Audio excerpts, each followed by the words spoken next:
Meus irmãos, nós estamos nesta perícope, nesta sessão do Sermão do Monte, que foi proferido pelo Senhor Jesus e registrado pelo apóstolo Mateus, tratando sobre a necessária escolha dos guias que haveremos de ouvir. Jesus nos alerta que é preciso não apenas acertarmos pela porta estreita e andarmos pelo caminho apertado que conduz à vida.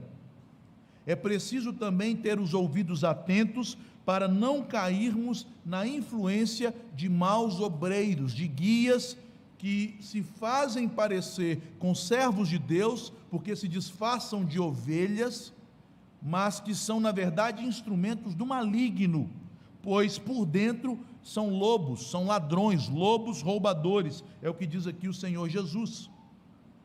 Até agora, meus irmãos, nós enfatizamos os aspectos negativos que caracterizam estes maus obreiros, este falso profeta, isto é, aquilo que lhes falta, as marcas distorcidas da sua vida e da sua forma de se posicionar para com os crentes.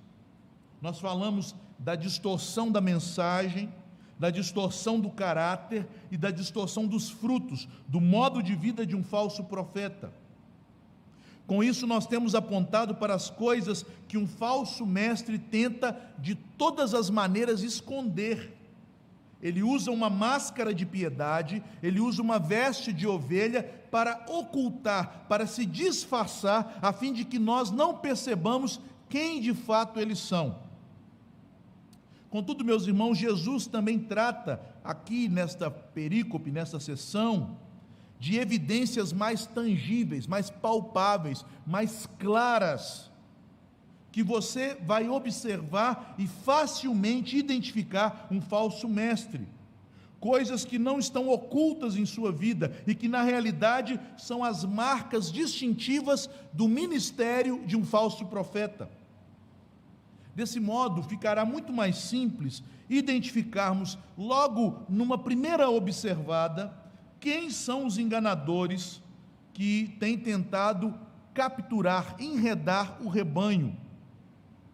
O que o Senhor Jesus deseja aqui, em especial nessas declarações finais a respeito dos falsos profetas, ali dos versículos 21 a 23, quando a sentença do juízo final é proferida contra eles, Jesus deseja expor as evidências muito claras, muito manifestas do ministério de um falso profeta ou de um falso mestre ou falso pregador. O que nós temos aprendido até esse ponto a respeito deste assunto tão incômodo é que falsos mestres são mestres do engano, são homens extremamente habilidosos na arte da dissimulação e na arte do disfarce. E eles fazem isso ocultando sempre a verdadeira realidade espiritual que eles estão. Eles tentam, de alguma forma, impedir que as pessoas entendam que eles são homens que não nasceram de novo, que não foram transformados em seu caráter pela graça de Deus, que não experimentaram a obra do Espírito Santo em sua vida.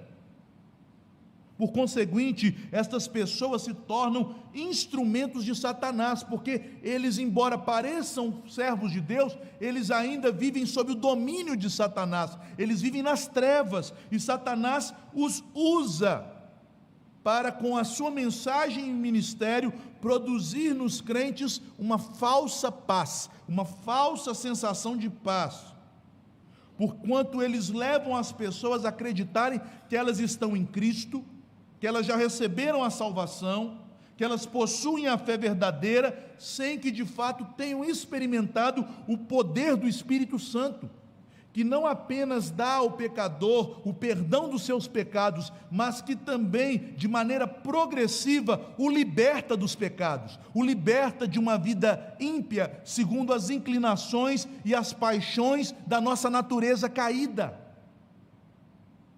Enfim, meus irmãos, eles são pregadores de uma graça barata. Desse modo, é extremamente importante identificarmos de forma explícita um falso profeta. porque precisamos não denunciá-los, não entrar em demanda ou contenda contra eles. Este não é o papel dos crentes, porque nossa luta não é contra carne ou sangue, mas ao identificá-los, isto é necessário para que nos afastemos deles, para que não nos deixemos levar pela sua mensagem diabólica, e é diabólica justamente porque ela é agradável. Eles vão falar exatamente o que você quer ouvir, para impedir que você cresça em arrependimento, cresça na graça de Deus, cresça na obediência bíblica. E nada, como eu tenho dito, é mais visível em um falso profeta do que sua ênfase ministerial. E é sobre este assunto, sobre este tema, que nós vamos tratar aqui na sessão que acabamos de ler, o tipo de ministério que identifica um falso profeta. Que tipo de ministério eles têm? Quais são as características do ministério dos falsos profetas? Em primeiro lugar, meus queridos irmãos, o texto nos ensina que o ministério dos falsos profetas se fundamenta na usurpação de uma posição que não é deles. Eles se proclamam, eles arrogantemente se colocam em uma posição que não cabe a eles, que não pertence a eles.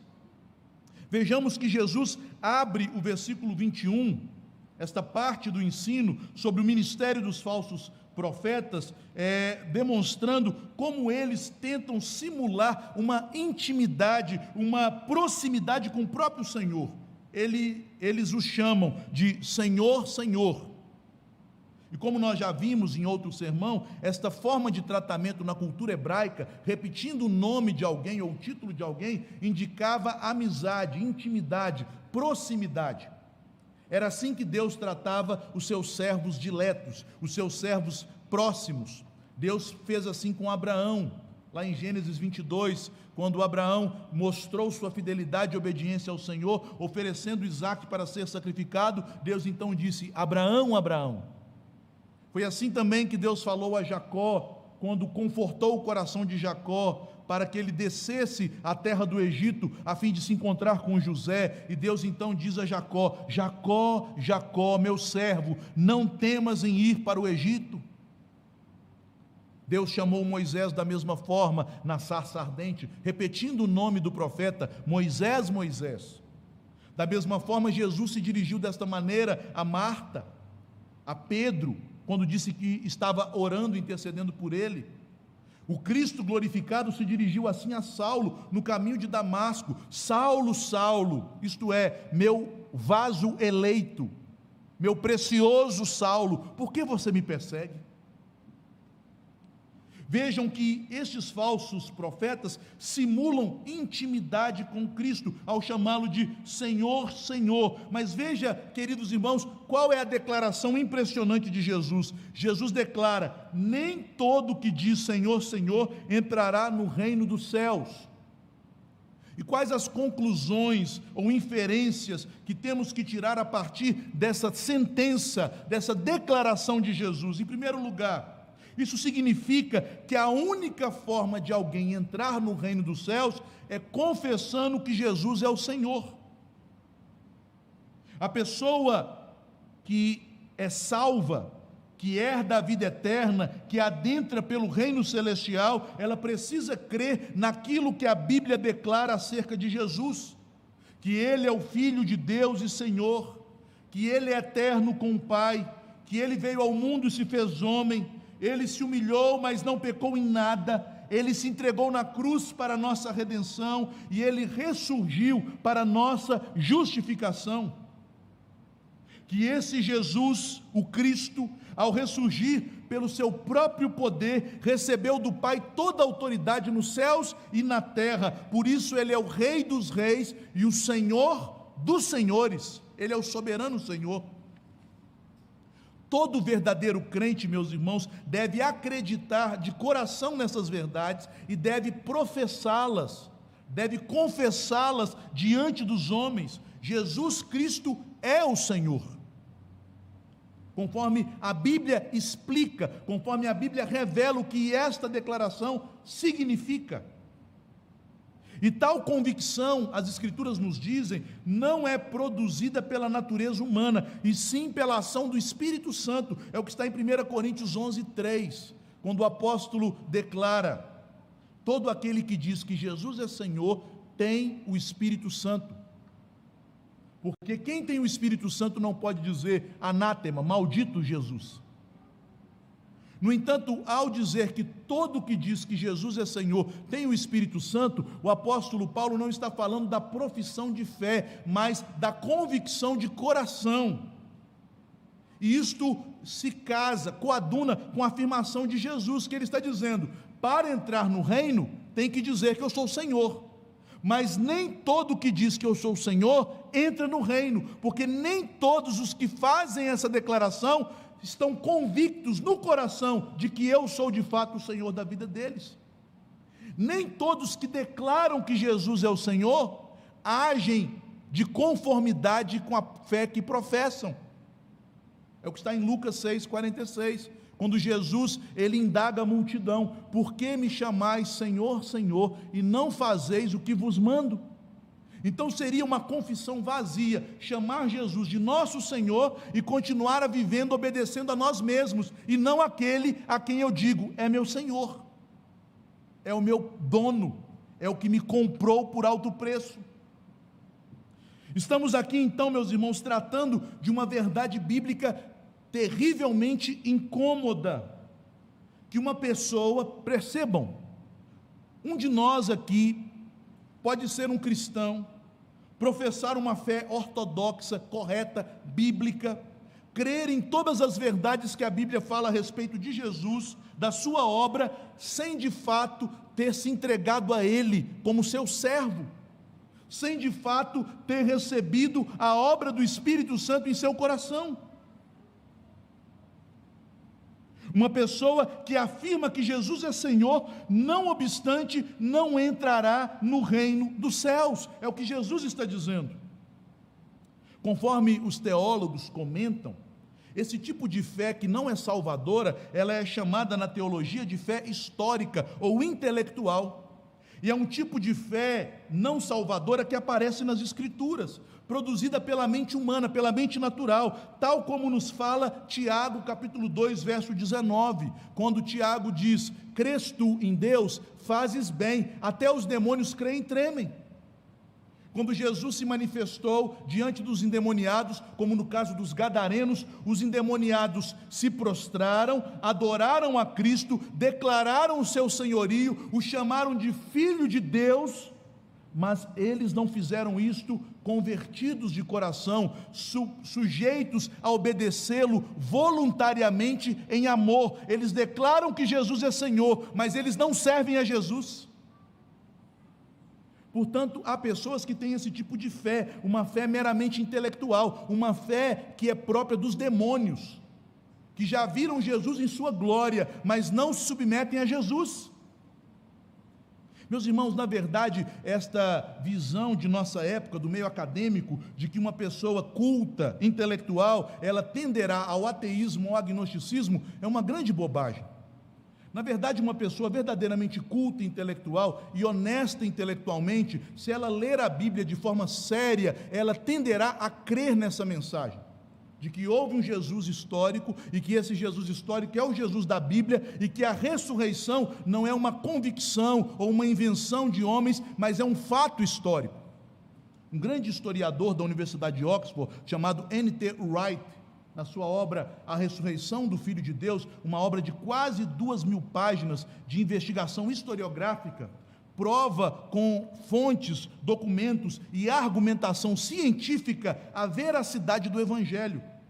E qualquer pesquisador honesto será obrigado a reconhecer que os fatos bíblicos são incontestáveis para a razão humana.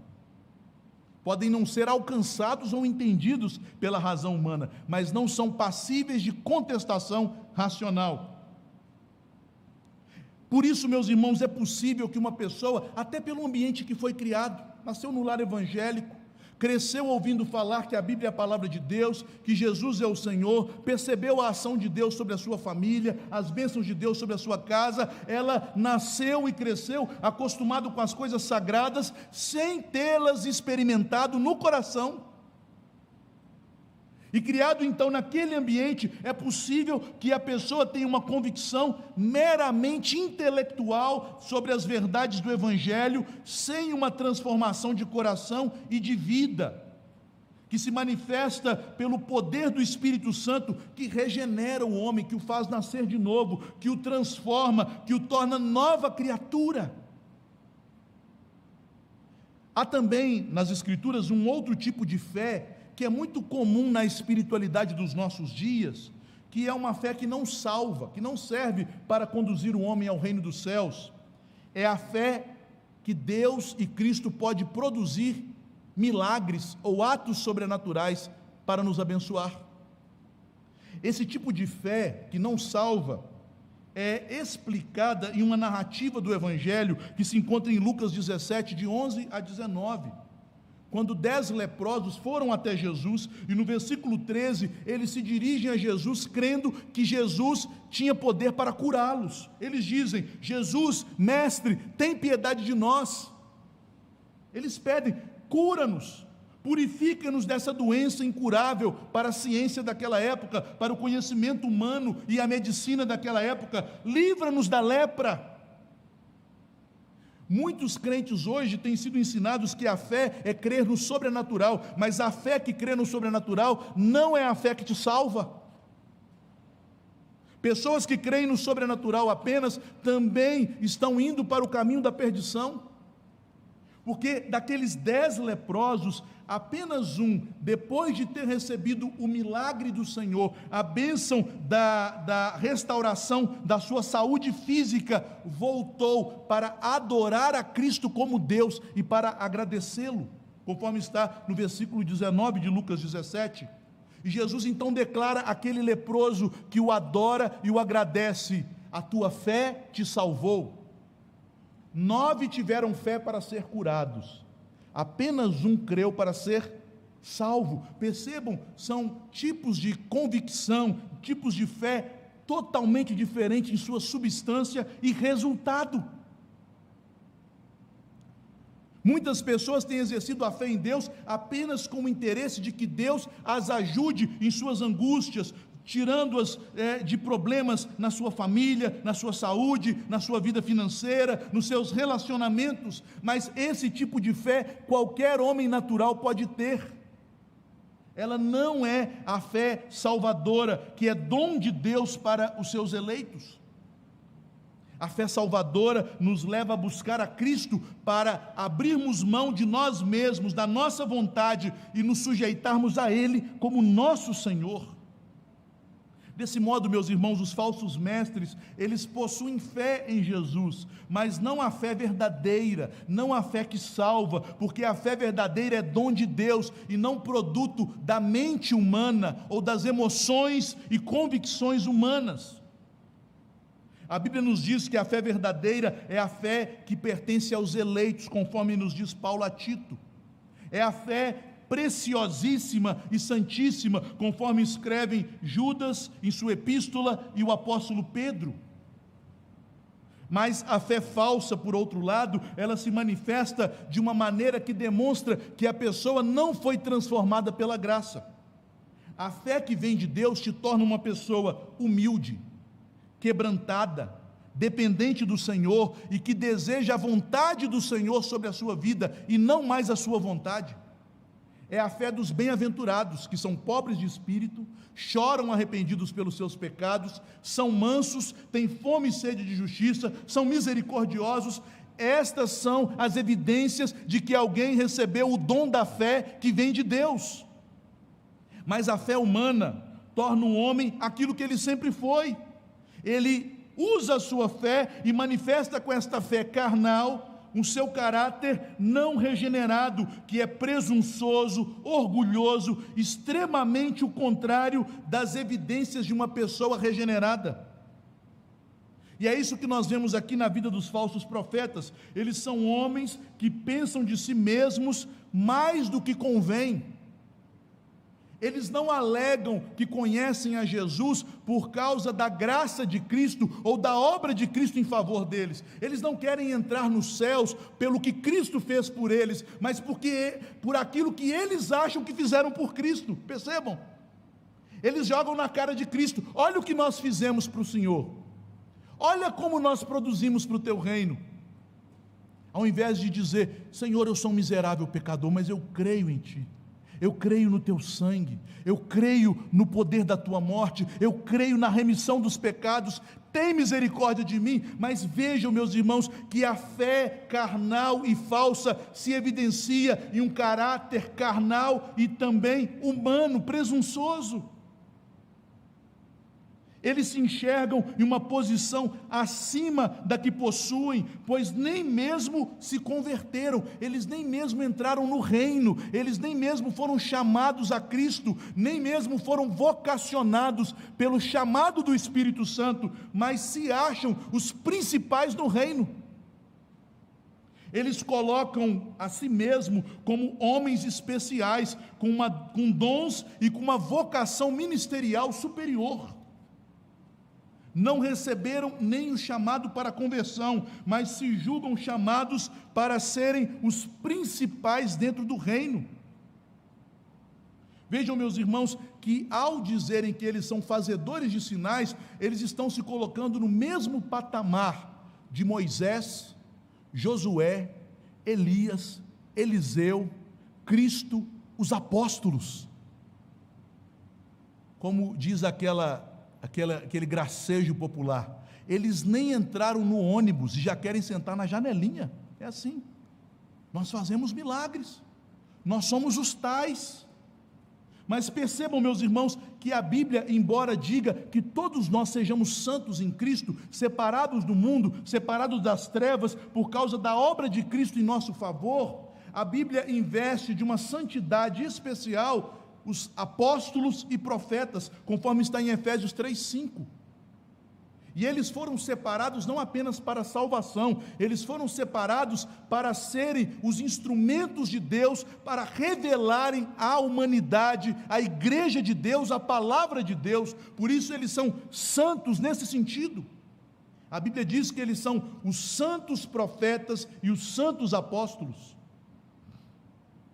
De tal forma que em Efésios, no capítulo 2, nos versos 20 e 21, o apóstolo Paulo declara que a igreja de Deus está alicerçada, fundamentada em um alicerce que é Cristo, que nos foi legado este alicerce pelos profetas, Antigo Testamento, e pelos apóstolos, Novo Testamento. Em Apocalipse 21, no verso 14, quando o apóstolo João tem a visão da igreja glorificada, da Nova Jerusalém, ele vê 12 fundamentos que sustentam a igreja de Deus, e em cada um dos 12 fundamentos, o nome dos 12 apóstolos do Cordeiro, e em nenhuma destas pedras, em nenhum destes fundamentos, estava escrito Valdomiro.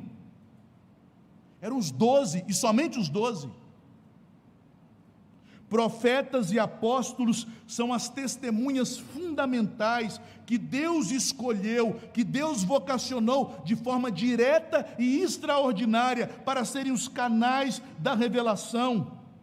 Os profetas profetizaram, conforme diz Pedro, a respeito de Cristo, pelo Espírito de Cristo que neles estava. Os apóstolos, conforme declarou Pedro, pregando na casa de Cornélio, o que está registrado em Atos capítulo 10, foram as testemunhas previamente escolhidas por Deus para dar o testemunho de Cristo. Em Romanos, no capítulo 12, nos versículos 3 a 4, o apóstolo Paulo declara que ninguém pode tomar para si ou pensar de si mais do que convém, assumindo na igreja uma posição ou uma vocação que não tenha sido dada a ele por Deus. Em 1 Coríntios 12, de 28 a 30, quando o apóstolo fala sobre o corpo de Cristo, a igreja, e os diferentes dons e funções dentro da igreja, dentro do corpo de Cristo, ele diz que na igreja, em primeiro lugar, Deus constituiu apóstolos, em segundo lugar, profetas. E a mesma ordem aparece em Efésios 4:11. Cristo subiu aos céus e de lá enviou dons aos homens, constituindo na igreja apóstolos, profetas e evangelistas, dons e ofícios extraordinários. Os apóstolos e profetas, portanto, possuem a posição mais honrosa dentro da igreja de Cristo, mas também, meus irmãos, eles têm sobre a vida deles as maiores exigências e responsabilidades. Os apóstolos tiveram que renunciar tudo para seguir a Cristo. Todos eles foram presos e perseguidos, e excetuando o apóstolo João, todos eles morreram no martírio, foram mortos pelo testemunho de Cristo. Os profetas, da mesma maneira, a maioria deles foi morto, porque deram testemunho em sua geração a respeito das promessas de Deus, chamando o povo de Israel ao arrependimento. Foram perseguidos, privados, passaram por terríveis dificuldades devido ao ministério que exerceram.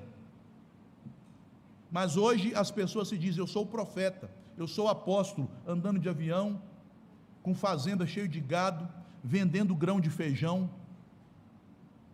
Meus irmãos, estas são evidências claras de que estamos diante de um falso profeta, sentando em tronos de ouro e dizendo: eu sou o apóstolo Pedro, redivivo. Pedro nunca sentou em tronos de ouro. Nenhum dos apóstolos sentou nessa terra em trono de ouro. Eles padeceram por causa do seu apostolado, e o padecimento era um sinal, uma evidência de que eles eram apóstolos. Mas os falsos profetas, em sua arrogância, alegam profunda intimidade com Jesus, conforme já vimos o significado da expressão Senhor, Senhor. Eles demonstram um tipo de fé muito fervorosa, cheia de emoção, uma fé até ortodoxa, baseada nas Escrituras. Contudo, todas estas coisas não foram produzidas no coração deles por uma convicção que vem do Espírito Santo, são obras da natureza humana, da carne. Isso fica claro, meus irmãos, por essa manifestação do seu orgulho humano, em se colocarem em uma posição que nunca lhes foi dada por Deus, já que o ministério dos profetas e apóstolos decorre de um chamado direto de Deus. Deus chamou diretamente cada um dos profetas, Cristo chamou diretamente e ordenou cada um dos apóstolos. Ninguém pode tomar sobre si este ministério, esta regalia, este dever, este privilégio, mas assim fazem os falsos profetas. Eu sou profeta, eu sou apóstolo, Deus fala comigo, não preciso da Bíblia, eu falo diretamente com Deus.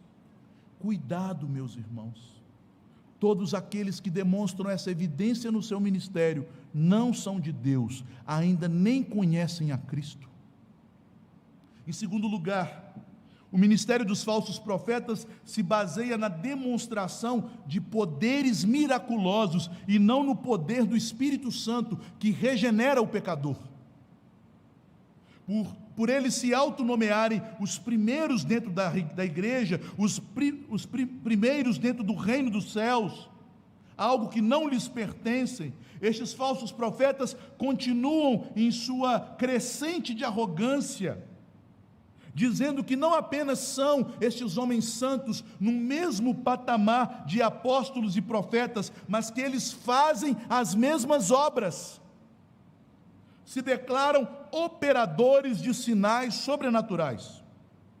Em um livro extremamente precioso que eu indico a leitura, chamado Os Sinais dos Apóstolos, Walter Chantry, que é o autor, ele ensina que milagres, ou seja, as ações de Deus extraordinárias na providência, quando Deus, que tem o controle de todas as coisas por meio de leis que Ele mesmo estabeleceu, suspende o uso destas leis para fazer algo extraordinário, algo que não é esperado, algo que é totalmente fora da compreensão humana, que os milagres sempre acontecem em todas as épocas.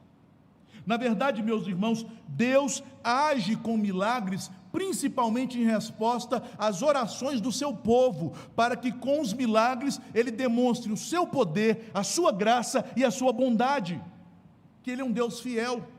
Eu disse de manhã que até pouco tempo estava orando ao Senhor para realizar um milagre na vida de um amigo meu desenganado pela medicina, o reverendo Ellison, que veio a falecer ontem.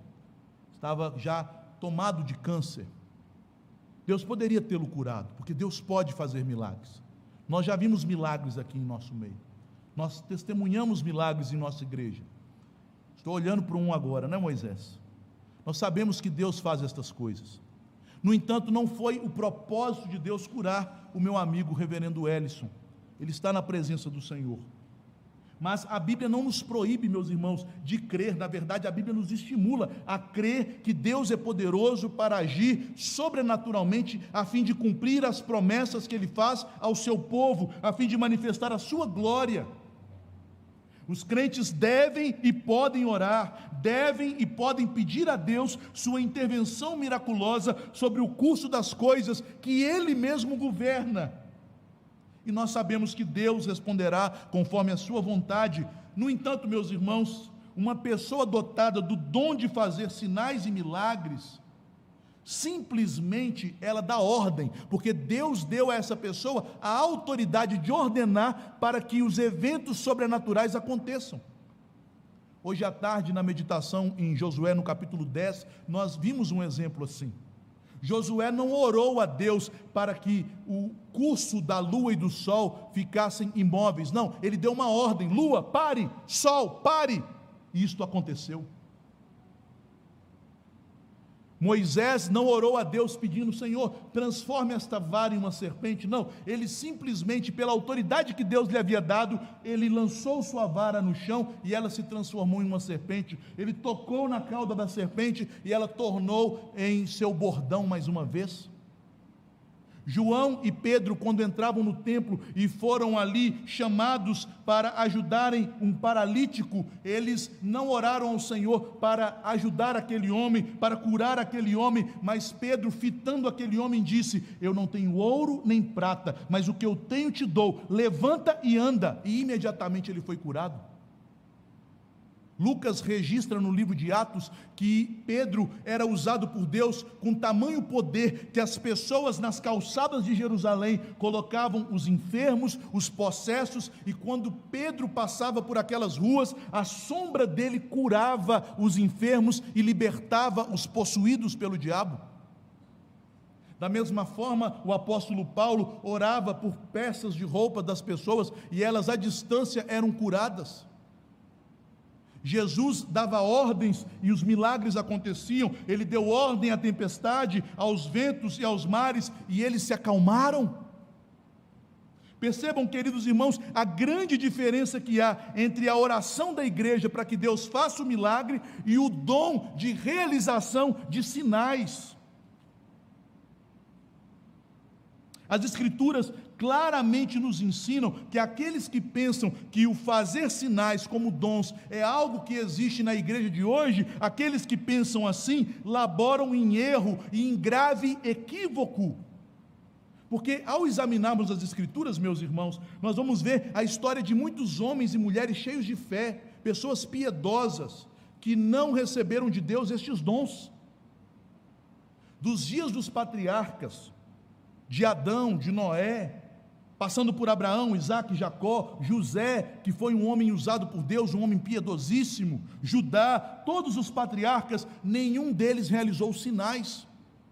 Primeiramente Moisés e Josué foram usados pelo Senhor com poderes, com prodígios, com sinais e maravilhas, porque a estes dois homens Deus deu a missão de libertar o seu povo e de introduzir o seu povo na terra prometida e de serem os canais da revelação da lei, do fundamento da nação de Israel. Quando pegamos todo o período dos juízes, nenhum dos juízes fez sinais de cura, de milagres ou de maravilhas. Mas quando temos a abertura do período profético, dos profetas que foram chamados por Deus para denunciarem o pecado e a idolatria de Israel, e o primeiro profeta levantado por Deus para fazer isto, para denunciar o culto a Baal, foi Elias. Elias fez sinais, prodígios e maravilhas, e aquele que deu continuidade ao seu ministério, quando ele foi arrebatado aos céus, Eliseu, seu discípulo, de igual modo. Mas, meus irmãos, após a inauguração do profetismo bíblico, depois da inauguração com Elias e Eliseu, nenhum dos demais profetas fez milagres. Homens santos como Isaías, Jeremias, Daniel, todos os profetas menores, chegando ao último profeta que Jesus declara foi o maior dos profetas, o maior nascido de mulher, João Batista. Qual sinal, qual milagre João Batista fez? E tem pessoas que alegam essa heresia, que para alguém ser um santo, deve ser alguém que fez um milagre. Então João Batista não poderia ser santo, porque ele nunca fez milagre. Veja, ele não fez nenhum sinal, ele apenas preparou o caminho para a vinda do Messias. O pai adotivo do nosso Senhor, José, que milagre ele fez? Nenhum milagre, mas era um homem piedoso. Samuel, Daniel, Neemias, Esdras, esses homens reformadores, grandes homens de Deus, que milagres eles fizeram? Nenhum deles fez milagres. Mas Isaías profetizou em Isaías 55, que viria aquele, o Cristo, e quando ele viesse, ele daria vista aos cegos, ele curaria os paralíticos, ele libertaria os oprimidos do diabo, ele viria fazendo milagres. E quando o Messias veio, Jesus veio, para que fosse comprovado que ele era o Messias, o Salvador, o ungido de Deus, ele fez milagres. E vejam, meus irmãos, por que Jesus fazia estes milagres? Quando ele realizou o seu primeiro milagre nas bodas de Caná, na Galileia, transformando água em vinho, o apóstolo João, em João 2,11, explica. Diz assim: com este milagre, deu Jesus início aos seus sinais. Os sinais, ou melhor, os milagres eram sinais, para que os seus discípulos crescem nele, para que os seus discípulos vissem que ele era o Filho de Deus, o Salvador. E na conclusão do Evangelho de João, no capítulo 20, nos versos 30 e 31, está escrito que Jesus fez muitos outros sinais, além destes registrados no Evangelho, e João registra apenas 7 sinais. E ele fez estes sinais a fim de que nós creiamos que ele é o Filho de Deus e assim tenhamos vida em seu nome. Percebam, os milagres serviam apenas para apontar para quem Cristo é. E ele conferiu este dom não a todos os crentes, ou a grupos de crentes especiais, mais espirituais dentro da igreja, não. Se você abrir a Bíblia em Mateus, no capítulo 10, versículo 1, é dito que Jesus chamou os 12, e a eles conferiu o poder de cura e de exorcismo. Eles tinham o poder de fazer milagres. No final do Evangelho de Marcos, no capítulo 16, dos versos 14 a 20, está escrito que estes sinais hão de seguir, hão de acompanhar os que creem. Não confunda o verbo acompanhar com o verbo fazer. Fazer e acompanhar são verbos distintos.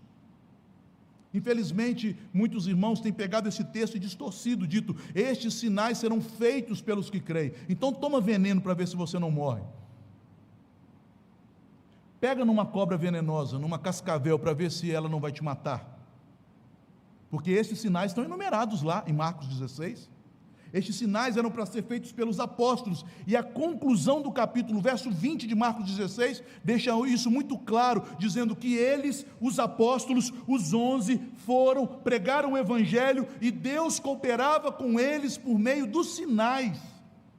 E a Bíblia, em sua sabedoria infinita, porquanto ela expressa a mente de Deus, em Hebreus no capítulo 2, versos 3 e 4, confirma esta verdade, quando o autor da epístola aos Hebreus diz que o Evangelho nos foi pregado primeiramente por aqueles que o ouviram, os apóstolos, e que Deus deu veracidade a este Evangelho através dos sinais que os apóstolos fizeram.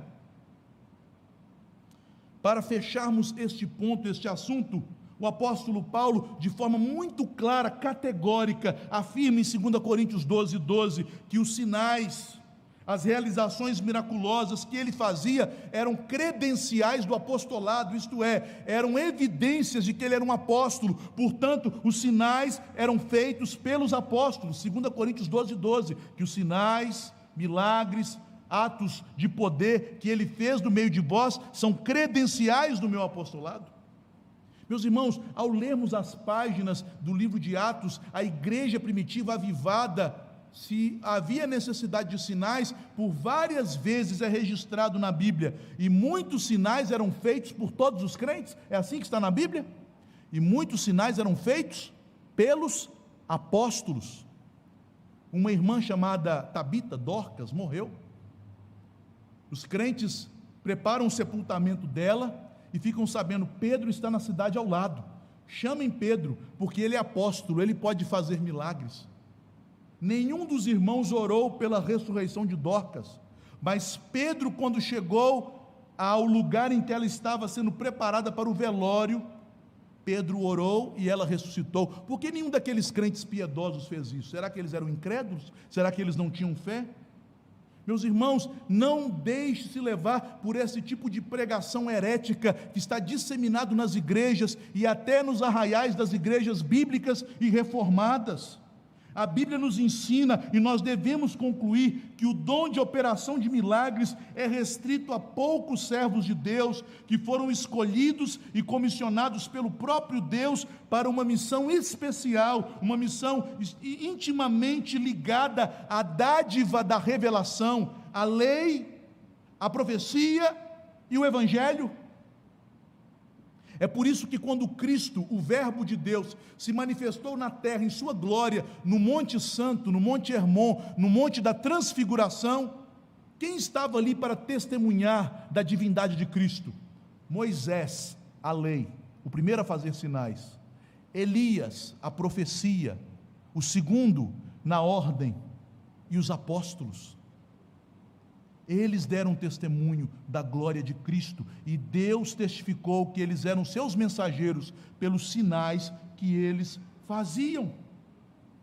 Por isso, meus irmãos, embora Deus continue ainda hoje realizando milagres em resposta às orações de seu povo, não há mais pessoas chamadas por Deus com autoridade para fazerem isso em seu nome. Este é o ensino bíblico da igreja cristã, desde a igreja antiga. Este é o testemunho que dá Agostinho, que dá João Crisóstomo, que dão os reformadores, e esta é a crença bíblica que está expressa na confissão de fé de nossa igreja, que infelizmente pastores presbiterianos omitem, rasgam o juramento que fizeram. Estes sinais cessaram. Estes antigos modos de Deus falar com o seu povo cessaram.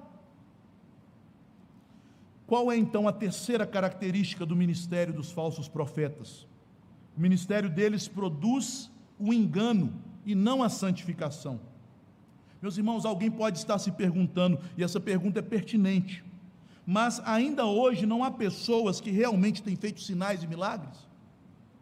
Não vemos isso até na televisão? Pessoas que curam, que expulsam demônios, que profetizam, que revelam o futuro de outras. E não nos parece aqui no versículo 22 de Mateus 7, que Jesus não está negando, mas pelo contrário, ele está declarando que essas pessoas, no nome dele, de fato, profetizaram, expeliram demônios e fizeram, não poucos, mas muitos milagres? Meus irmãos, realmente nós temos que concordar que não apenas em nossa época, mas ao longo da história, outras pessoas, além daquelas que já citei, que receberam de Deus o dom de sinais e operações sobrenaturais, têm também realizado milagres, têm também realizado outras operações sobrenaturais. E a própria Escritura não nos deixa no escuro em relação a este assunto, porque as Escrituras nos advertem que o sobrenatural sempre será usado pelo ministério do engano. Primeiramente, é preciso dizer que o próprio Deus pode permitir que alguém realize sinais sobrenaturais para cumprir os propósitos de Deus sobre o seu povo, de juízo e condenação. Então Deus permite que alguém revele o seu futuro. Deus não permitiu que um demônio manifestado na forma de Samuel, pela invocação de uma médium, de uma feiticeira, revelasse o futuro de Saul. Deus pode permitir que um milagre aconteça por meio de um falso profeta para provar o seu coração. É o que está escrito em Deuteronômio 13, de 1 a 4, que agora leio. Quando o profeta ou sonhador se levantar no meio de ti e te anunciar um sinal ou prodígio, e suceder o tal sinal, veja, vai acontecer, ou prodígio que te houver falado, e disser: vamos após outros deuses que não conheceste, sirvamo-los, não ouvirás as palavras deste profeta ou sonhador, porquanto o Senhor, vosso Deus, está vos provando, para saber se amais o Senhor vosso Deus de todo o vosso coração, de toda a vossa alma. Andareis após o Senhor vosso Deus, a Ele temereis, guardareis os seus mandamentos, ouvireis a sua voz, e a Ele servireis, e a Ele vos achegareis. O mesmo ensino de sinais produzidos pelo engano é encontrado no Novo Testamento. O próprio Jesus nos adverte a respeito disso. No sermão profético em Mateus 24, no verso 24, Jesus diz: porque surgirão falsos cristos e falsos profetas, operando grandes sinais e prodígios, para enganar, se possível, os próprios eleitos. E em 2 Coríntios 11, 14, o apóstolo Paulo declara: porque os tais são falsos apóstolos. Vejam, meus irmãos, desde os dias da igreja primitiva, há pessoas que são falsos apóstolos, que se nomeiam apóstolos de Cristo, sem terem sido chamados para esta posição. Continua as Escrituras, e não é de admirar, porque o próprio Satanás se transforma em anjo de luz. Não é muito, pois, que os seus ministros, os ministros de Satanás, se transformem em ministros de justiça, e o fim deles será conforme as suas obras. Percebam, meus irmãos, Satanás usa pessoas disfarçadas de ministros do Evangelho, de falsos apóstolos, fazedores de milagres, para enganar outros. Reverendo David Lloyd Jones, comentando a respeito disso, desse texto, ele declara algo muito importante. Ele diz: se o diabo puder impedir um homem de entrar no reino de Deus, levando-o a dizer meramente Senhor, Senhor, certamente o diabo levará tal homem a fazer isso. Satanás dispõe-se a fazer qualquer coisa, contanto que possa conservar um ser humano fora do reino dos céus. Portanto, se uma crença falsa, ou mesmo uma crença verdadeira, embora distorcida de algum modo, puder obter esse resultado, Satanás levará o indivíduo a esse ponto, dando-lhe o poder até mesmo de operar sinais e maravilhas. Exatamente isso que nos ensinam as Escrituras. Em Apocalipse 13, nos versos 11 a 15, quando é descrito o ministério do falso profeta, o anticristo, e João, em sua primeira carta, diz que o espírito do anticristo já opera hoje. O apóstolo Paulo, em 2 Tessalonicenses 2,7, declara que o mistério da iniquidade já opera hoje. Este anticristo, este falso profeta, ele parece com o cordeiro, mas quem fala por meio dele é o dragão. E como o dragão usa o falso profeta para atrair as pessoas e para afastá-las da palavra de Deus, diz assim: vi ainda outra besta emergir da terra, possuía 2 chifres, parecia com cordeiro, mas falava como dragão. Também opera grandes sinais, de maneira que até fogo do céu faz descer a terra diante dos homens, e seduz os que habitam sobre a terra, por causa dos sinais que lhe foi dado executar. Pessoas que são atraídas por sinais, e de forma claríssima nós encontramos em 2 Tessalonicenses 2, dos versos 9 em diante, a seguinte advertência: ora, o aparecimento do iníquo é segundo a eficácia de Satanás, com todo o poder e sinais e prodígios da mentira, e com todo engano de injustiça aos que perecem, porque não acolheram o amor da verdade para serem salvos. Meus irmãos, os falsos mestres alegam sua autenticidade como crentes, sua fidelidade ministerial, baseando-se na demonstração do poder no seu ministério. Eles dizem: nós profetizamos, expulsamos demônios e fazemos milagres, e mais, tudo isso em nome de Jesus. Então somos de Jesus. Mas, meus irmãos, o que significa profetizar? Profetizar é tão somente trazer a mensagem espiritual da parte de Deus, movido pelo poder do Espírito Santo, não é isso? Mas Balaão, o falso profeta, condenado por Deus, não fez isso? Saul, o rei mau de Israel, que abandonou o Senhor, que consultou uma médium, uma feiticeira, que viveu de forma a ser oprimido por um espírito demoníaco que vinha sobre ele e o levava a rompantes de ira. Saul não foi tomado pelo espírito e profetizou com os profetas? Veja, pessoas não regeneradas podem profetizar. Balaão e Saul são exemplos claros.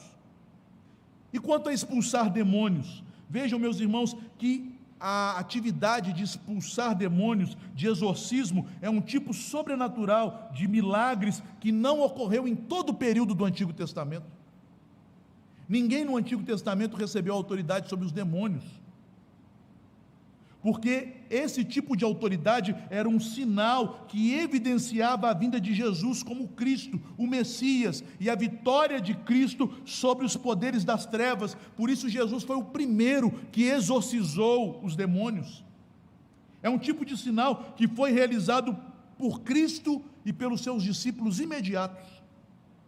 Em nenhuma das cartas nós encontramos qualquer orientação sobre exorcismo.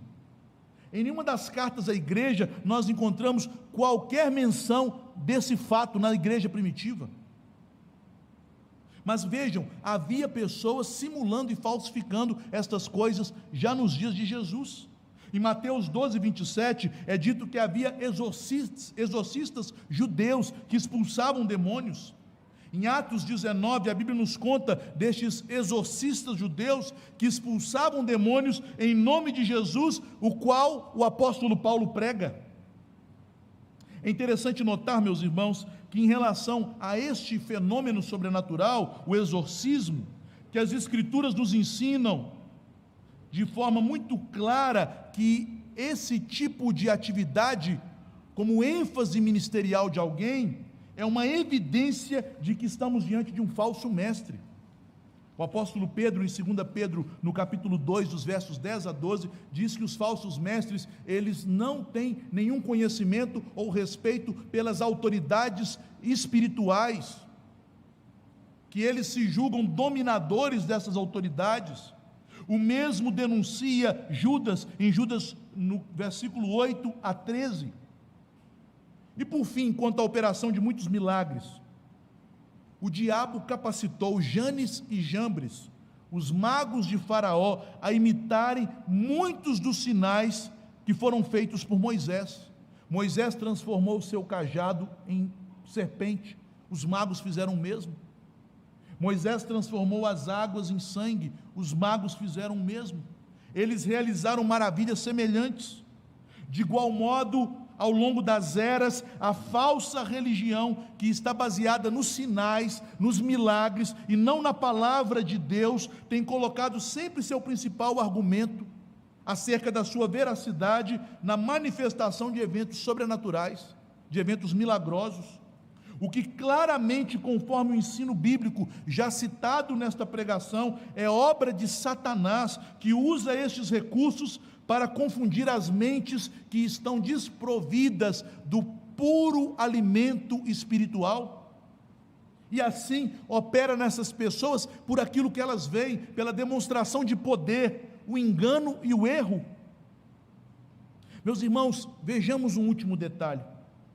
Embora Jesus e os apóstolos tenham feito muitos sinais, nunca foi essa a ênfase do ministério deles, tal como alegam aqui os falsos profetas, que era a ênfase do ministério destes falsos profetas. Veja que a ênfase do ministério de Cristo e dos apóstolos se encontravam em 3 pilares: pregação do evangelho aos perdidos, ensino aos discípulos e pastoreio das almas que foram alcançadas. Eles sempre faziam o seu ministério em torno da palavra de Deus, desdobrada em pregação, ensino e pastoreio.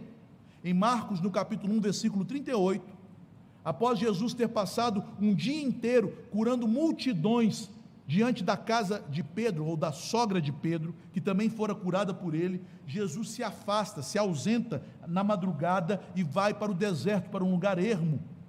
Então, no outro dia, as multidões voltam querendo mais curas. Os discípulos vão até Jesus procurá-lo, e Jesus diz: eu não vou lá curar essas pessoas, eu não vou para lá, vamos para outros lugares, para que eu pregue o evangelho, porque foi para isso que eu vim. Jesus não veio para curar, porque não adianta você ser curado de uma doença e ir com um corpo saudável para o inferno. Ele veio para salvar, e a salvação se dá pela obra de Cristo, que está testificada na pregação do evangelho. Está lá em Marcos 1,38, eu vim para pregar o evangelho, eu vim para pregar. Em Mateus 9,36, Jesus mostra que era fundamental em seu ministério o pastoreio das almas. Ele se compadeceu das multidões, porque eles eram como ovelhas que não têm guia, que não têm pastor. O apóstolo Paulo, discípulo de Jesus, em seus passos, conforme está em 2 Timóteo 1,11, declara que o seu ministério era o ministério da pregação e do ensino, como mestre. E foi isso que ele mandou Timóteo, seu discípulo, fazer, conforme nós podemos ler em 2 Timóteo, no capítulo 4, a partir do verso 1. Prega a palavra, insiste na palavra, quer seja oportuno, quer não. Em nenhum lugar ele diz: Timóteo, expulse demônios, faça milagres, cure as pessoas. Não, pregue a palavra, ensine. Quero terminar com as aplicações, queridos. Em primeiro lugar, mais uma vez somos chamados aqui pelo texto a nos atentar para o tema do perigo do auto-engano. Meus irmãos, é necessário que avaliemos o valor da nossa fé. Veja se a fé que você diz ter em Jesus, ela está conformada com as características da fé verdadeira, conforme descrita na palavra. Porque a Bíblia nos diz: nem todo que diz Senhor, Senhor, entrará no reino dos céus. A fé verdadeira, por outro lado, é dom de Deus, Efésios 2,8. Ela é dada aos eleitos, Tito 1,1. Ela é preciosa, 2 Pedro 1,1. Ela é santíssima, Judas 1,20. Ela produz uma vida santa.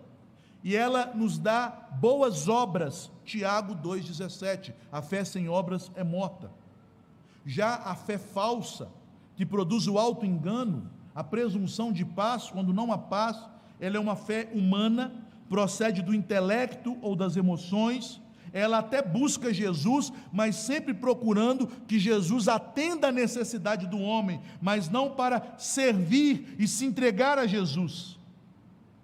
A fé falsa não produz santificação e não gera em nós temor de Deus e piedade. Segunda aplicação, meus irmãos, é preciso dizer Senhor, Senhor, para entrar no reino, para receber a salvação. Precisamos nos examinar, ter fome e sede de justiça, pedir a Deus a operação do poder do Espírito Santo em nós, para que possamos dizer Senhor, Senhor, não da boca para fora, mas de todo o coração. Porque aquele que invocar o nome do Senhor de todo o coração será salvo.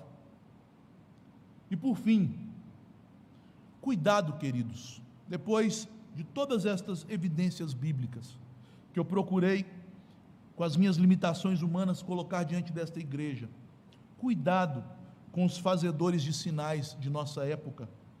Essa não é uma evidência do poder de Deus na vida deles, porque a evidência do poder de Deus se demonstra em santidade, em piedade, em uma vida humilde, em uma vida quebrantada. Na verdade, isso é evidência da atuação de Satanás em um ministério, da atuação de Satanás para enganar os homens, para seduzi-los e para prendê-los em uma rede de exploração.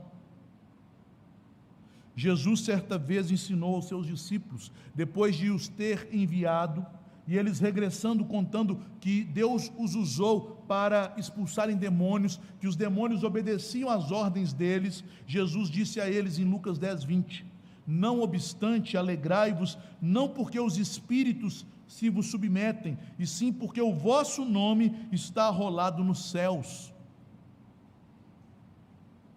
As marcas de um verdadeiro ministério bíblico é um caráter cristão fundamentado nas Escrituras. É um ministério baseado na palavra pregada, ensinada e no pastoreio bíblico, que é a aplicação da palavra de forma individual, segundo a necessidade de cada um. E eu quero encerrar citando uma frase que eu achei muito interessante, que eu li essa semana, que diz assim: congregue na igreja mais próxima da sua Bíblia, mesmo que ela fique longe da sua casa. Que Deus nos ajude a nos cercarmos de pastores bíblicos e não de falsos profetas fazedores de sinais.